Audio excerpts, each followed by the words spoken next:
Welcome back to Alliance Tournament 17. I'm Blackbard Pirate, joined by the Basilisk for the first match of the elimination bracket between Esports Petopia and Odin's Call. Baza, we're seeing some pretty interesting comps right off the bat here. Can you tell me about Esports Petopias?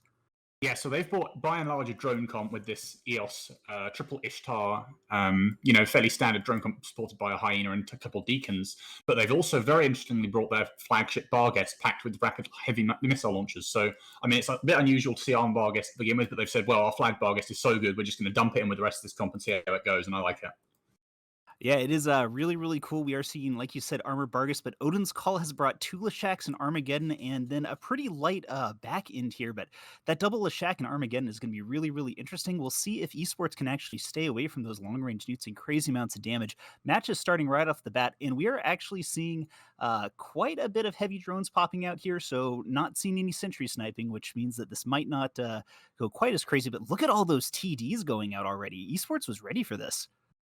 Yeah, I think this match is going to be really critical based on the performance of the Magus and the Vexor for Odin's. Obviously, this drone comp is going to want to kite around. Esports Petopia we see already just sort of burning, away from Odin, sort of towards the edge of the arena. So it's going to be critical if this Magus and Vexor and potentially Skybreaker as well can get on top of anything and tackle it down, because otherwise all the Shacks, as we've seen before, are just going to be pretty ineffectual. And we're seeing a bit of damage going out on the Armageddon and Melinda. Just for the viewers' purposes, Odin's is actually focusing all of their damage on heavy drones right now. So they're trying to defang as fast as possible, which I think is a really good call. You know, we're seeing a huge bit of drone clouds from both sides, lots of armor maintenance spots, lots of heavy drones. But Esports is actually trying to take out some of the smaller stuff now. Well, that Skybreaker is doing some really heavy work. Yeah, if they can kill off those drones, obviously a drone comp without drones is just, dead in the water. They're just trying to not lose at that point. But I mean, it's a bit of a task to begin with because the Ishtars and EOS obviously have so many drones in their drone base. I think the Ishtar maybe gets 2 or 3 flights. I can't remember off the top of my head, but the EOS for sure gets a bunch as well. So, I mean, health bonus drones going to be a bit of a toss them to kill, but they do seem to be sticking to that call for the time being. If they think they can hold, drone comps generally don't, I believe, have the highest DPS in the current meta. They're pretty annoying to deal with, but if you think you can tank them, then that is a possibility. It's kind of wild watching this Skybreaker of Erd. This actually got more heavy rep drones on him than other drones. So, Esports is just not really breaking anything. I do think that Odin's does need to kind of push in here, but at the end of the day, having those Lashaks, having that non-drone based DPS will allow Odin's to kind of turtle this out just a little bit. If they could defang all the drones, like you said, Petopia have pulled drones back, so maybe they're going to switch to sentries. Maybe they're going to try something else, or maybe they just want to send out some healthier drones. I'm not sure. We'll have to wait and see. But these drones are just arriving back on the ships of Petopia, so maybe they're just going to switch to sentries and try that approach. But then, of course, that opens them up then to Odin's rushing in. That's a good idea. Usually, I'm not a fan of sentry drones in these drone-based setups, but I think right here, I'm not seeing them drop any. They might be kicking themselves right now. Like, why didn't we bring sentries? Like, what if they do this to us? So, yeah, and we're actually seeing Odin's very slowly push in here. They're being very, very good about keeping their entire fleet together, though. This is really, really key. Yeah, it's super important when you've got deacons, especially. I mean, the Lashaks and Armageddon, they've got their operating range of, let's say, approximately 40k, where they can either shoot you and newt you, or they can't really do a huge amount. And obviously, if they rush in and get ahead of the Deacons, they're not going to have much rep power. So it's really important for Odins to stay compact here and try and make their slow approach coordinated. Yeah, the Lashak actually of Lepeshe has gotten a little close. It looks like he is now super duper webbed down, probably by that hyena, and all of the heavy drones are going out on him right now. So we'll see if they're able to break it.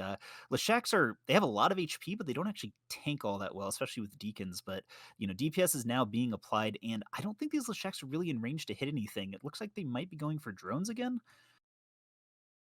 Yeah, but for the time being, Esports Petopia still have plenty of space to play with. They're not really that close to the edge of the arena. They've still got like 50k beyond them from the center of the arena, and of course they're obviously going to be a faster and more agile comp than these two Shacks, so they could just go a different direction and completely avoid the Odin's ship. So yeah, Odin's need to I think once again trying to deal with these drones. But this Vexor of Yokan is now the primary. He's taking chunks from this drone swarm.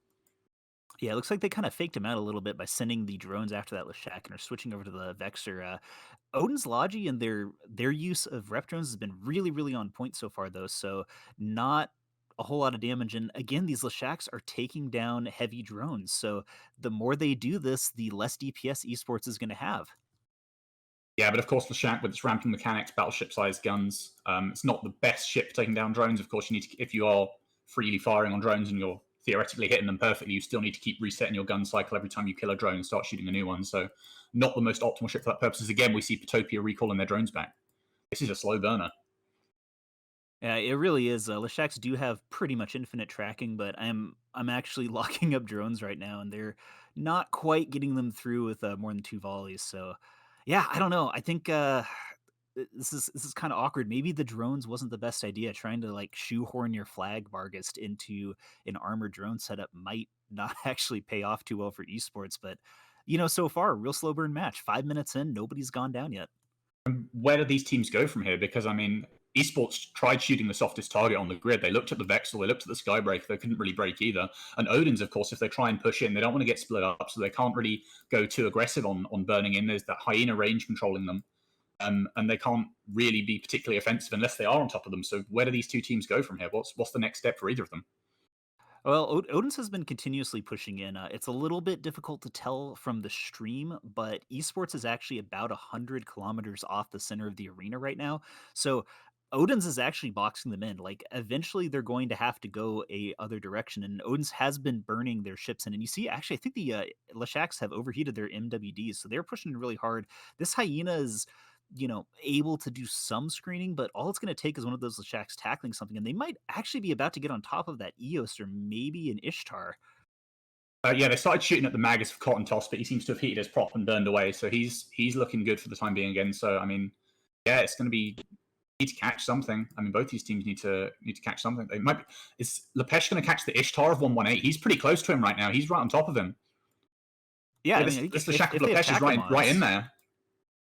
Paradigm's yeah, not if they far have behind tackle mods, either. they can get it. They do have a grappler on the Eos as well, so and Got there's Newts Utes on the going on EOS this now as well. Eos. So yeah, this EOS now, he's been caught by these two Leshaks, and the Leshaks right on top of you is not where you want to be in this kiting drone comp, especially with the two Deacons as well, because these two Deacons don't want to come in on top of the Leshaks either, as they'll just get cat volleyed.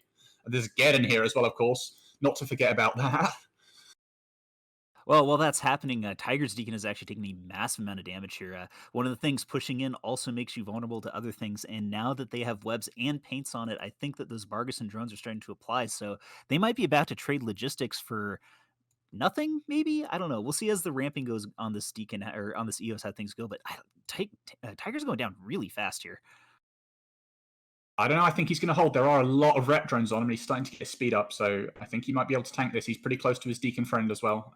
Gideon, obviously, just going to be full cycling reps on him, not really worried about anyone else, just keeping this first Deacon alive is the priority. But the EOS of Alaska, he is starting to take chunks now. And obviously, the longer this goes on, the more this Armageddon can apply new pressure. Newt ships generally very, very scary. The longer a match goes on, they can just, they win the war of attrition. This EOS is not going anywhere.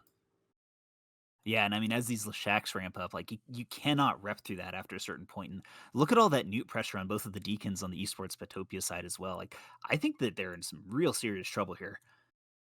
Yeah, this Vexor of Hoda is burning over towards the Deacons. I think he's starting to put Newts on chess player now, so that's going to apply some more Newt pressure. But this EOS of Alaska is about to go down. It's going to be first blood. 8 minutes into this match, they finally kill off the EOS, and Odin's have a commanding position now.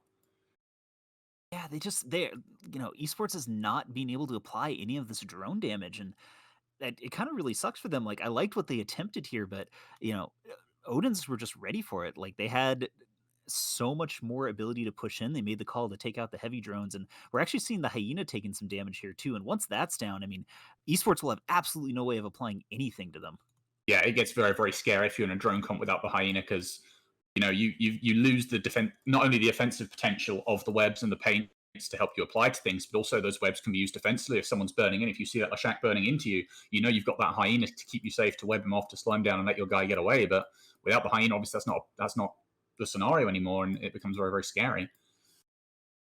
Yeah, and you know that you're in trouble when the Deacon you're trying to attack with heavy drones has more heavy maintenance bots on it than you have heavy drones on it, and it's never a good thing. We're seeing a little bit of damage go onto the Vexor here, but I think like that missile guidance computer or guidance disruptor on the Bargist, plus just the fact that Deacons, I'm pretty sure these are Tenemin.